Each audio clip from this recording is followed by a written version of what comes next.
You're talking too much and you're wearing out your vocal cords. I said, well, what's your prescription? She says, could you shut up for 1 week? I said, like how shut up? She said, like shut up, like not talk for a whole week. I said, I could try. So I took the week off. I said to Kathy, Kathy, you can't talk to me for a week. She had no problem doing that. She once went a whole year without talking to me, gave me the silent treatment. She was an expert at that.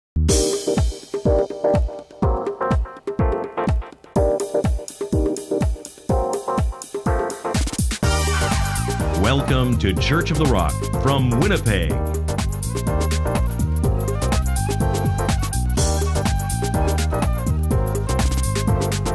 Stay tuned to this week's thought-provoking message from Pastor Mark Hughes.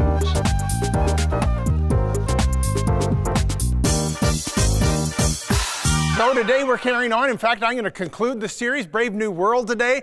And of course, I've been telling you this, that Brave New World was a book written by Aldous Huxley. I've been borrowing his title for this series. Huxley perceived a future where people would be genetically engineered, socially indoctrinated, and pharmaceutically anesthetized. He also saw a people that would be stripped of their individuality, their privacy, and their freedom, and not even realize it. And of course, I've been telling you, my thesis for this is that we are living in that world today.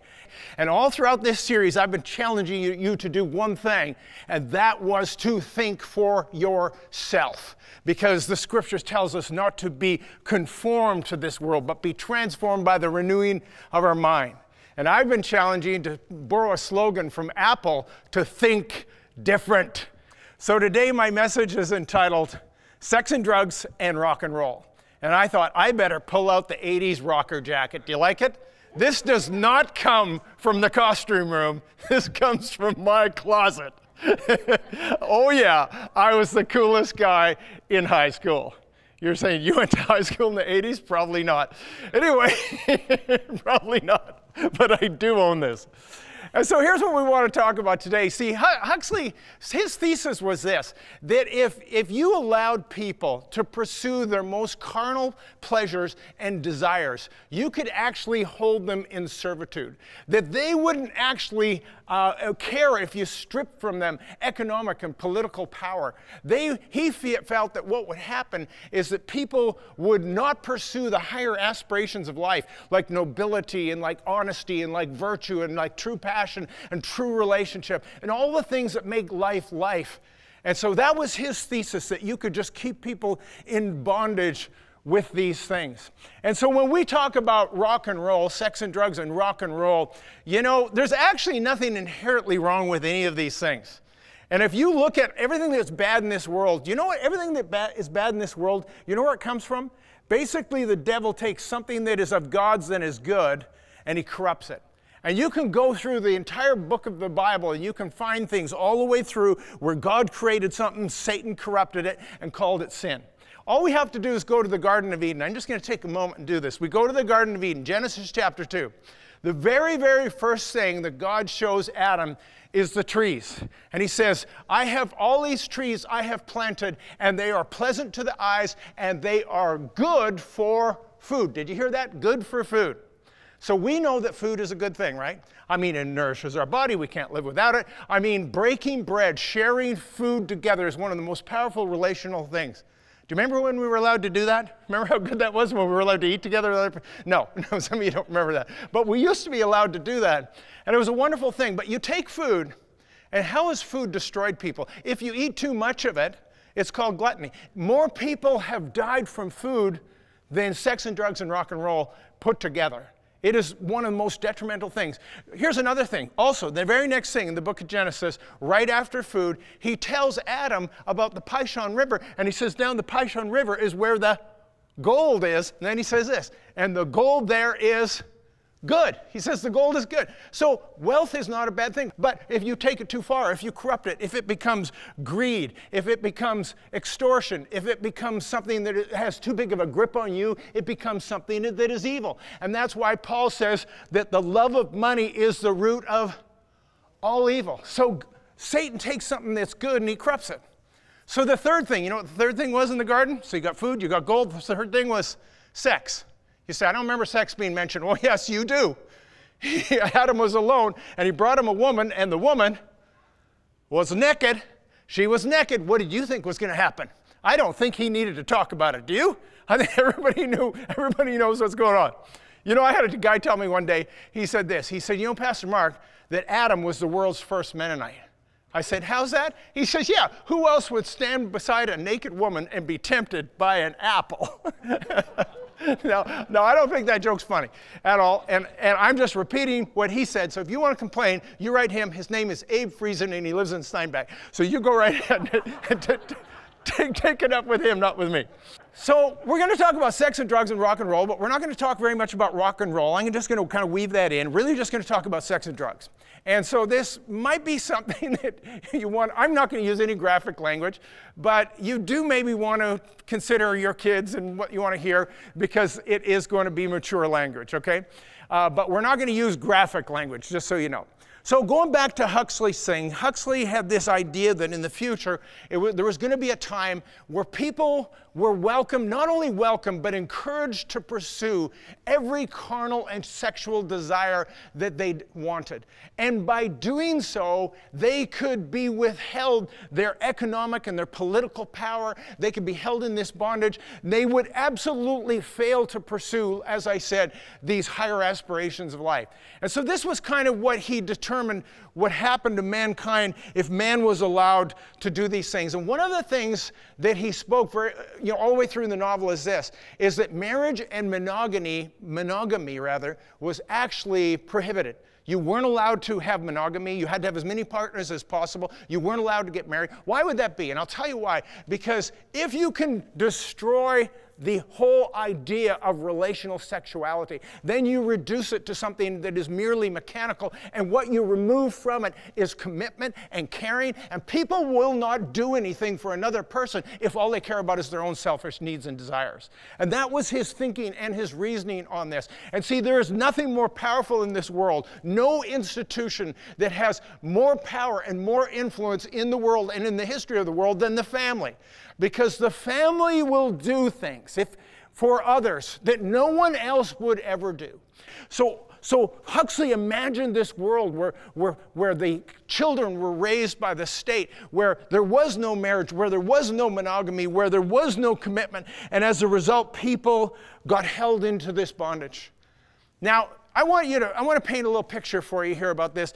If you were an alien from outer space, and let's say your plan was to come and invade, or maybe even just visit planet Earth, and you came down and your spacecraft was just sitting above the Earth, and you tuned in your special sensors, and you started watching television, and so you watched all the television shows, and you watched all the movies, and then you went and surfed the internet to find out how they think. What would your conclusion be about this race, this creature that lived on this planet? You would come to the conclusion that these are a completely sexually obsessed people that are completely selfish, that know nothing about relationship and commitment one to another, because what you would see on television, what you would see in the movies, is people hooking up without any sense of relationship whatsoever. And you would think, this is a weak and a pathetic people with absolutely no self-control. We might as well invade them and conquer them. At least that's what I would do. Now, there's another alien I want to talk to you about. It's called the teenager.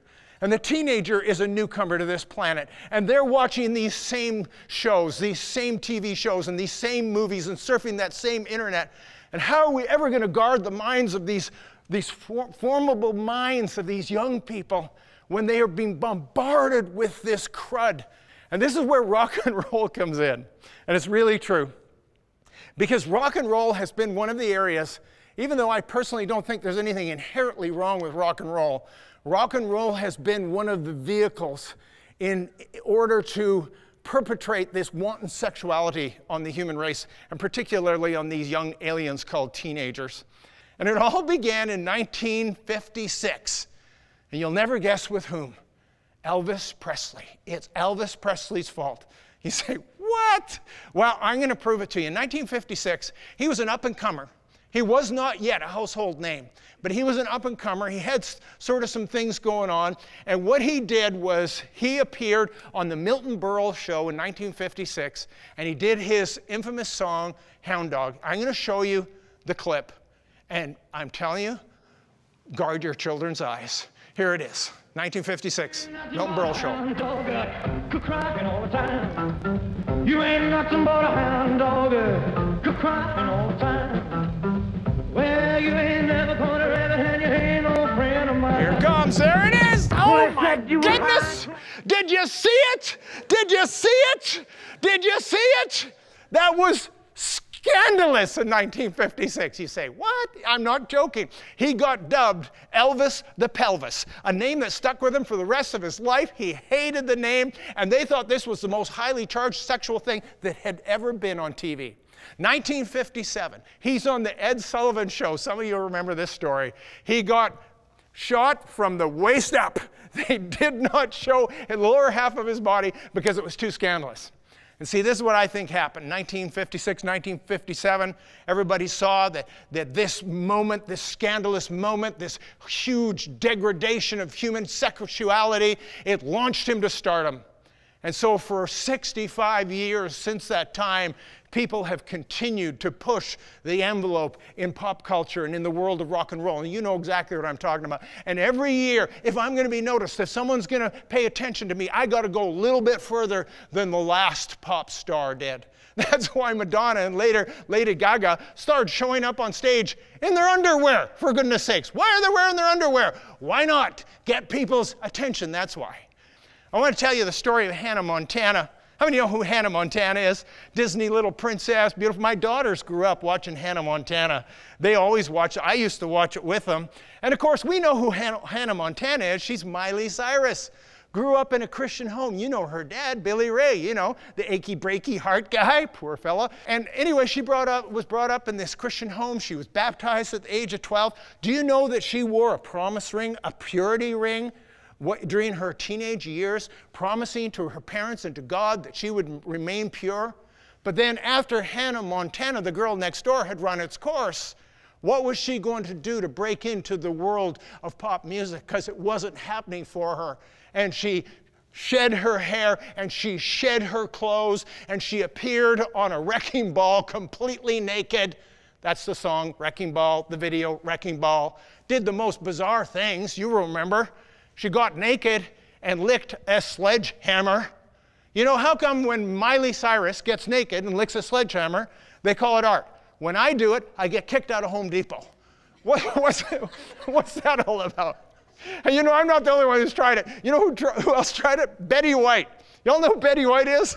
You gotta crack up. Betty White just kills me. Do you know that Betty White is 99 years old and still acting and still kissing hammers? She's a riot. She's hilarious.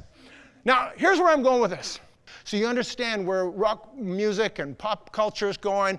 They have to push the limits. They have to offend your sensibilities, or they're not going to get the notice they want. So you may or may not know this about me. I'm a big music guy.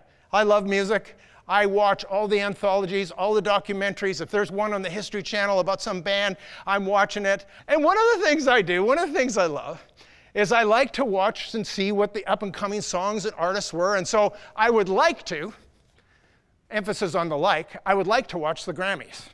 And I've tried. Every year I try. But every year it's becoming more difficult. In 2021, it went over the top. And some of you know where I'm going with this. So we were watching it. There we were in our family room. We were about, I don't know, only a third of the way through. I saw what was coming up. I said, Kathy, we cannot watch this.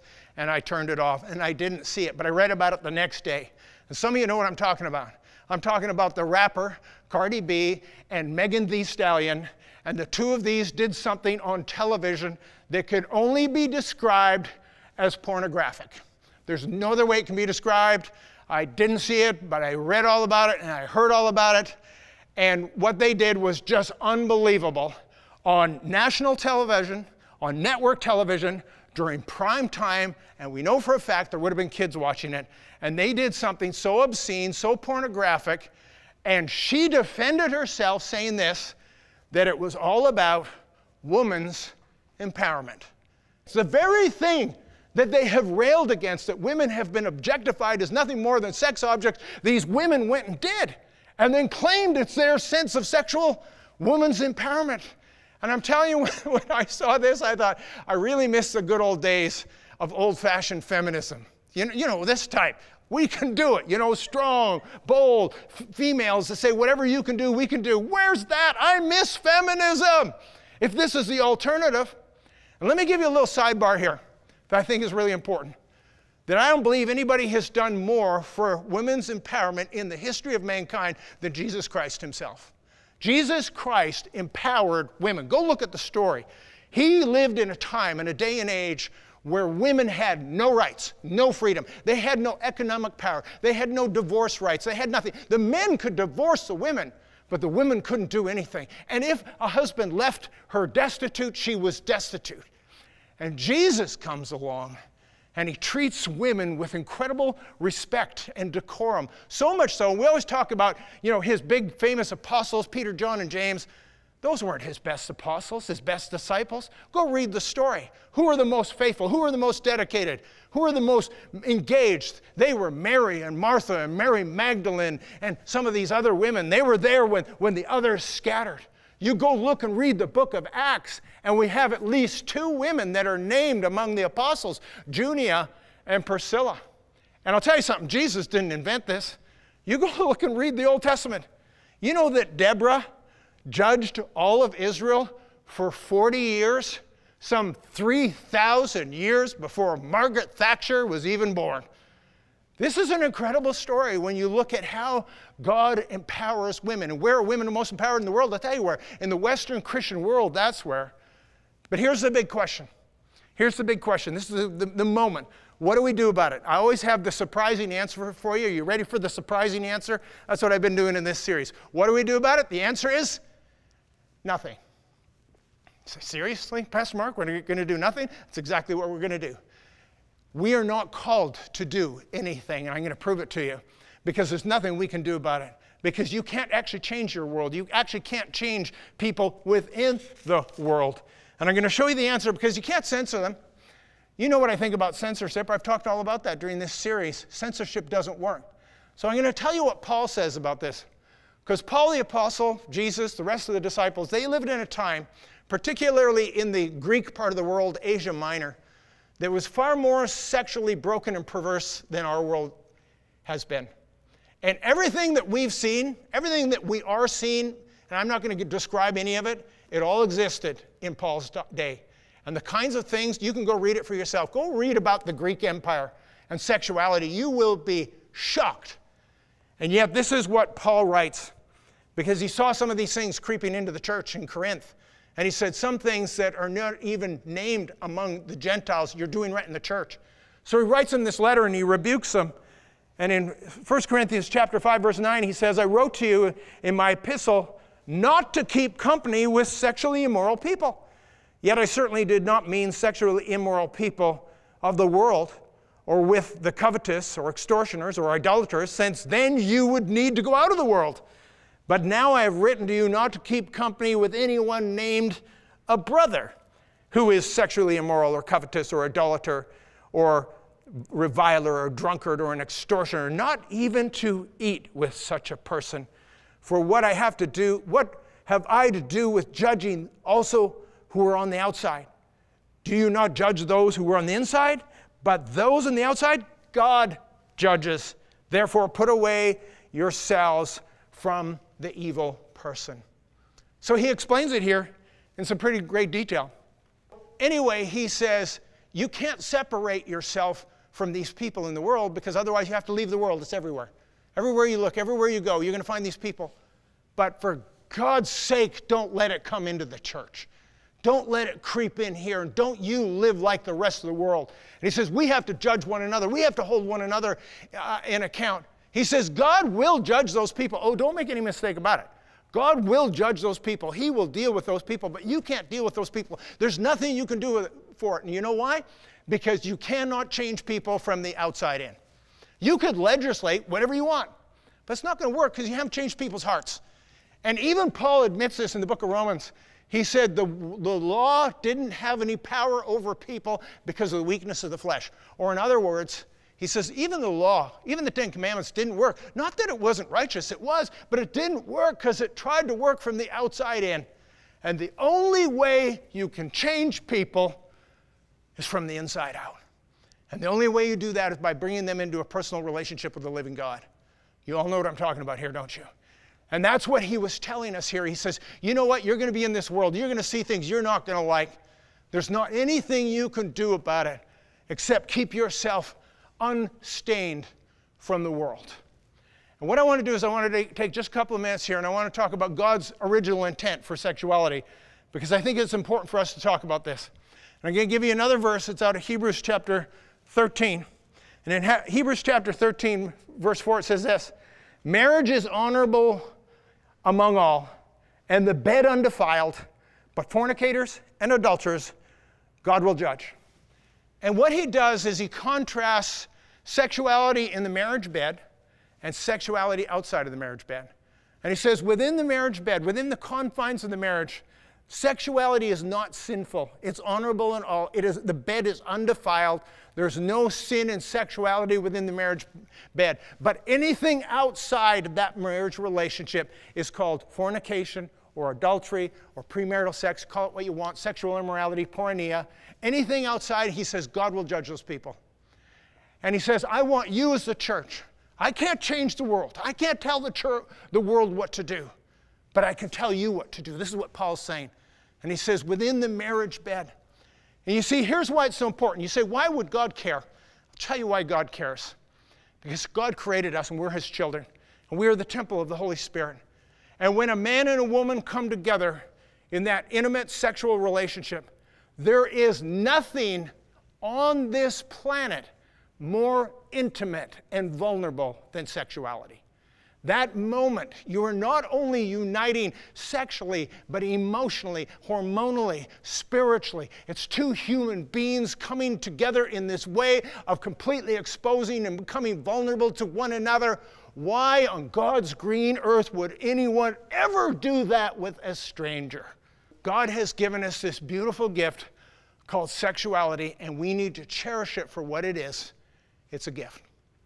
Last thing I want to talk about, and I'll just spend a few minutes on, is, of course, the drugs piece of this, sex and drugs. And, of course, in Brave New World, the drugs was a big part of this. And what the drug was in Huxley's Brave New World was a drug called Soma. And this is how he describes this drug, a drug that was dispensed by the government, given out every single day. People popped it like candy, like Pez, literally. And he said it had all the advantages of Christianity and none of the defects. You know what it did? It held these people. It placated them, it sedated them, it calmed them, and it distracted them so that they never rose up searching for that political power, never rose up and resisted their captors, and it was the drug that held them in bondage. And see, when I look at our world today, when I look at this thing called marijuana, you know marijuana does pretty much the same thing, right? Gives people this feel-good feeling. It sedates them. It makes them passive. The studies are so interesting on it because it's so similar to Soma, it's hard for me to believe. And the people that I know that took it while I was growing up, it just chilled them right out. And that's what this kind of drug does to people. And on young people, it's particularly, I know it's illegal for young people, but that's not stopping them, is it? And the devastating effects on young people are far worse, and they're emotionally stunted, they're intellectually stunted. Now, I just want to take this last minute and challenge you on one other thing. We look at that and we go, oh yeah, recreational drugs, that's a bad thing, Pastor Mark. We're with you, we're tracking with you. But I want to remind us that we are kind of a nation and kind of a culture of drug addicts. 50% of all adults take medications of one sort or another every single day. And you know, I understand. Some people need them to stay alive. We have a family member needs drugs every single day or would be dead in a week. I get it. But you know what? That's not true with many of us. What happens is many of us are not willing to make the lifestyle choices and changes that we need to. And we go to the doctor, give me something, give me something, give me something to deal with this, give me something to deal with that. And we're on this and we're on that, and we're on this and we're on that. And people are hopped up. And many people are taking a handful of drugs every single day because they're not willing to make some of the lifestyle choices that maybe could improve their health. It's like the story of this guy who goes to the doctor. He says, doctor, I'm overweight. Can you give me something to help me lose some weight? So the doctor gives him this big bottle of pills. And he says, how many do I take a day? He says, you don't take any of them. You dump the whole bottle on the floor 3 times a day, and you bend down and you pick them up one by one. You need some exercise. That's good. That's good. So let me finish with one little story here. Some of you know part of this story. So about 5 years ago, Kathy and I went to Nepal. We went to the city of Kathmandu. We were working with the translation project there. Kathmandu is the 4th most polluted city in the world. The pollution just hangs in the valley, in the base of the Himalayas, and it never leaves. And the funny thing was, 5 years ago, everybody was wearing masks, everybody in the city, just like people do now here, but for a different reason. Now, I wasn't smart enough to wear a mask, and I didn't have one. The whole time I was there, I didn't wear a mask. By the time I came back, I had lost my voice, and I couldn't talk. I'm telling you, that's like having broken fingers for a pianist. I mean, I'm a preacher, for goodness sakes. So I managed to get through my message the next week, barely. I was just going like this. I thought, I'm in big trouble. So I got in to see a doctor right away, an ENT, ear, nose, throat guy. He looked at it. He said, yes, I can see damage on your vocal cords, but I don't think it's the pollution. I think you've got acid reflux. And he says, what you need is you need these pills. And he gave me this big, huge honking bottle of pills. So I said, how many do I have to take? He says, 3 a day. I said, how long do I have to do that for? He says, probably for the rest of your life. And I took these pills home, and I thought, I didn't know what these pills are. So I looked it up on the internet. You can be a doctor on the internet. You can find out anything you want. Turns out these things are called proton pump inhibitors. I didn't even know I had a proton pump. And the doctor wanted me to inhibit it. So I thought I better find out what that proton pump does. Turns out the proton pump is very important for your cell development in your body. There's a reason it was put there, and the doctor wanted me to inhibit it, which sounded like slowing it down or stopping it. And I thought, I don't want to take these pills. So I decided to get a second opinion, so I asked my daughter. I said, so what do you think? She says, I think you talk too much, Pop. You can always count on your children to give you... Now, when I say a second opinion, I mean literally a second opinion. My daughter's a speech-language pathologist. And so I said, no, I mean, what's your professional opinion? She says, my professional opinion is, you talk too much. You never shut up. Haven't you noticed? I said, yeah, I have kind of noticed that. Why, what do you say? You won't even shut up right now. Can you listen to me for 2 minutes here? I'm trying to tell you, Pop, you're talking too much and you're wearing out your vocal cords. I said, well, what's your prescription? She says, could you shut up for 1 week? I said, like how shut up? She said, like shut up, like not talk for a whole week. I said, I could try. So I took the week off. I said to Kathy, Kathy, you can't talk to me for a week. She had no problem doing that. She once went a whole year without talking to me, gave me the silent treatment. She was an expert at that. I had the trouble. But guess what? After a week, guess what? The voice came back, and I didn't need to inhibit the proton pump. Now, I told that story in church some Sunday. 2 doctors came up to me, and they said, we're not happy that you defied your doctor's orders. However, you made the right choice. Those drugs are really powerful. You should not be on them for the rest of your life. Good for you, Pastor. And I went, yeah, good for me. And you know, I've just made this decision that I'm not going to live by everything the world tells me to do. And that's what this whole series is about. Brave New Worlds is about the fact that our world is trying to get us to conform to this, to that, to the next thing. There's all this pressure on us. And Paul says this, do not be conformed to this world, but be transformed by the renewing of your mind, that you may prove the good and the acceptable and the perfect will of God. We have a higher calling. We have a better calling. We don't have to follow down this path that the world is trying to lead, a path of good intention that leads to hell. We have a path that leads us to the good and the acceptable and the perfect will of God. But we're going to have to start living a little different, thinking a little different, renewing our mind, and we will find the will of God, and we will find life and life more abundantly. That's the brave new world I'm interested in. Amen.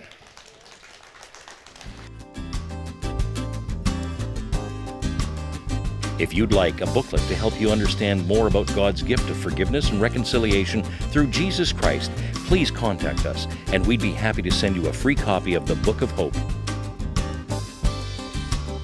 Visit our website at www.churchoftherock.ca. Thank you for watching, and God bless you.